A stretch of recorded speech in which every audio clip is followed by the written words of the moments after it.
কখনো ভাবিনি এত বাজে স্যুপ আমি বানাবো। তো হ্যালো এভরিওয়ান, আমি অম্বিকা, আমার চ্যানেলে তোমাদের আরও একবার স্বাগত জানাই। কাল গপুর জন্য লাড্ডু বানিয়েছিলাম, মা ওকে আজ ওটা দিয়েই পুজো দিয়েছে। আর স্কুল থেকে ফিরলাম, সব পরীক্ষা কিন্তু শেষ। আমাদের এখানে যেহেতু ভালো মতোই ঠান্ডা পড়ে গেছে, তাই শীতের দিনে শীতের সবজি দিয়ে শুরু করলাম স্যুপ বানানো। বাড়িতে যা যা সবজি ছিল সেগুলি দিয়ে শুরু করলাম আজকের রান্না। তো তোমরা তো ভিডিওতে দেখতেই পাচ্ছ আমি স্যুপটা কিভাবে বানালাম। প্রথমত কড়াতে সাদা তেল দিয়েছি অল্প পরিমাণে, তোমরা চাইলে ঘিও ব্যবহার করতে পারো। তারপর একে একে যা যা সবজি ছিল সেগুলোকে ভেজে নিলাম। বেশি ভাজলে হবে না, একদম হালকা করে ভাজতে হবে। তারপর এখানে আমি নুন আর হলুদ দিয়েছি, যেটা আমার সবচেয়ে বড় ভুল।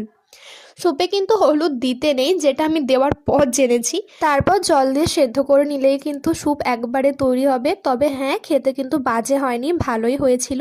তো চলো দেখা হচ্ছে তোমাদের সাথে পরের ভিডিওতে, ততক্ষণ সাবস্ক্রাইব করে